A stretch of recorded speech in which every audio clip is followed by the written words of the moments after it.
Hello and welcome to another macro video. Today we're looking at a renewed version of the ChapterChopper, which is a way of taking an incoming file and chopping it into individual chapters, so that if it's a book you can edit it chapter by chapter.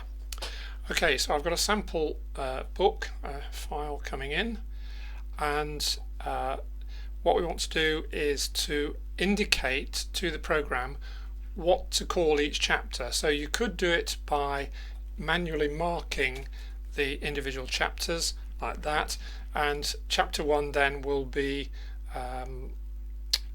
given the name CHAPTR1 and so on through the document, but the macro itself can put those highlights on for you.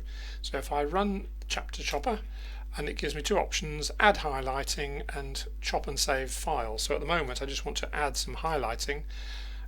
However, I need to check first before I do that how the macro is set up. So if I look at the beginning of the macro, obviously not every file is going to have the chapters set out in the same sort of way, and I've put in various options as to how you can do it.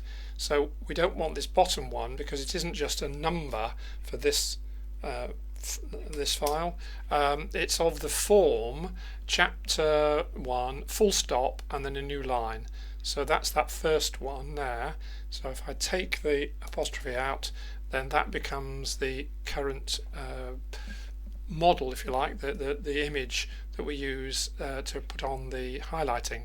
So if I run I can run it from there. So I want option 1 to add the highlights. Okay, so what's it done?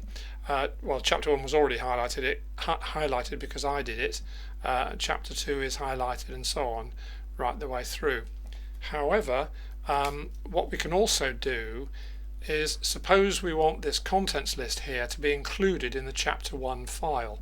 What we do for that is, if we copy this line up to the top and add an underline on it, and take the highlight off that, then the chapter 1 there is still going to be the name of the chapter or the file when we run the macro. However, the underline means don't include this bit of text in the file. So the file should have the contents list and then chapter 1 and so on.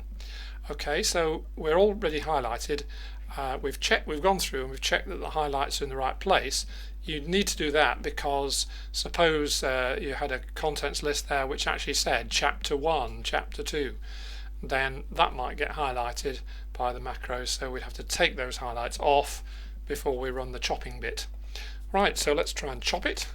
So number 2, chop and save, and chop and save, yes, just to say that the files are saved in the same folder from which this file I'm working on comes. So we say yes, and we can see it loading up the individual bits and saving them, and it's finished. So let's see what we've got in that folder.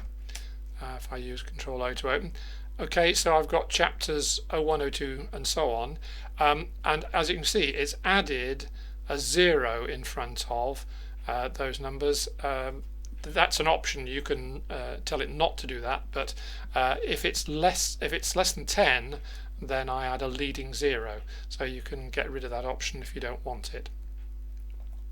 Okay, so that's one. Let's just do it again, but with a different file, just to show you how you would work it with a different way of numbering the chapters. So this one has just numbers and full stop and a new line. So if I open the macro, then what do we want? We want this last one here with 1 full stop and new line. We don't want that one. And what I will do also is show that you can have a prefix added to each file name by having add prefix, and I'll call it Alice. Okay, so again, same idea. Let's use that. So we run the macro and we want to add highlighting. So number 1, add highlight. So it's highlighted number 1, but actually that's not what we want. We want to copy that. We want to put it up there. Oh, there's a space missing. Right, and then we want to underline that to make sure it's not included in the text, and get the highlight off that one. So that's ready to go there. I think we've done everything. Okay, let's try running the macro. We want the chopping bit, number 2. Chop it up. Do we want to chop it? Yes. 1, 2, 3, 4, 5, 6. There we go. And so what have we got now? Okay, we've got Alice 01 to 06. Yeah, I think that's about it. I think we've demonstrated the whole thing. It's a new macro, and there may be issues as you play around with it, but do give me a shout and we'll see if we can fix it for you. Okay, thanks for watching.